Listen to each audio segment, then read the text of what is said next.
Hello സുഖല്ലേ? എല്ലാവർക്കും ഈദ് മുബാറക്. രാവിലെ പള്ളിയിലെല്ലാം പോയി നിസ്കാരമെല്ലാം കഴിഞ്ഞ് പുറത്തേക്ക് ഇറങ്ങിയിട്ട് നമുക്ക് എല്ലാരോടും ആലിംഗനെല്ലാം ചെയ്യുന്നുണ്ട്. മാഷാ അല്ലാ. മധുരം തിന്നിട്ടാവാം ഫോട്ടോ എടുക്കലെന്ന് പറഞ്ഞിട്ട് എല്ലാവരും മധുരമെല്ലാം കഴിക്കുന്നുണ്ട്. അങ്ങനെ എല്ലാവരും കൂടിയിട്ട് ഫോട്ടോ എല്ലാം എടുത്തിട്ട് റൂമിലേക്ക് വരുമ്പോ നല്ല ഉപ്മാവ്, പൊറോട്ട, അതിന്റെ കറി അതെല്ലാം തിന്നിട്ട് എല്ലാവരും ബെഡിൽ കിടന്ന് എന്നെ ഉച്ചയാകുമ്പോ ഒരു ബിരിയാണിയും വെച്ചിട്ട് ഒന്നും കൂടി ഒരു ഉറക്കുണ്ട്. ഓരോരാൾ പാട്ടും പാടിക്കൊണ്ടും ഡാൻസെല്ലാം കളിച്ചോണ്ടുണ്ട്. തങ്ങളാണെങ്കിൽ ഉള്ളിയെല്ലാം കട്ട് ചെയ്യുന്ന തിരക്കിലാണ്. എന്നെ ഉച്ചക്കേക്കിലെ പരിപാടിയിൽ ഒരുങ്ങിക്കൊണ്ടുണ്ട്. പൊരിച്ച ഉള്ളിയും കൊരട്ടയെല്ലാം ഉണ്ടായിന്. അത് കാണുമ്പോൾ എന്നെ കുറച്ചെടുത്തിട്ട് തിന്നാന്ന് തോന്നുന്നില്ലേ?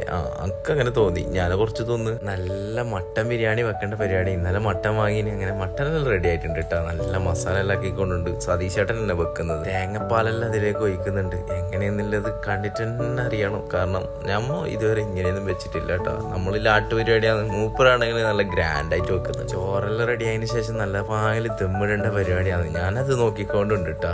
അങ്ങനെ സോയിൽ ബായി നല്ല പായസം എല്ലാം ആക്കേണ്ട നല്ല തിരക്കില. മിന്റും ലൈമും പഞ്ചസാരയും ഉപ്പിട്ടിട്ട് ഒരു ജ്യൂസ് അടിക്കാനുണ്ട്. ഇതൊന്നും നിങ്ങൾ ട്രൈ ചെയ്തോ കേട്ടാ. ഭയങ്കര ടേസ്റ്റാണ്. അങ്ങനെ ബിരിയാണിന്റെ ദമ്മ് പൊട്ടിച്ചിട്ടാകുമ്പോ ഒരു സ്മെല്ല് വന്നിന്. ആ നെയ്യിന്റെയും പൈനാപ്പിളിന്റെ എല്ലാം ആയിട്ട് ഏതാ ആ ചൂട് ചോറും ആ മട്ടന്റെ മസാലയെല്ലാം കൂടിയിട്ട് തിന്നുമ്പോണ്ടല്ല ഏത് മച്ചേ.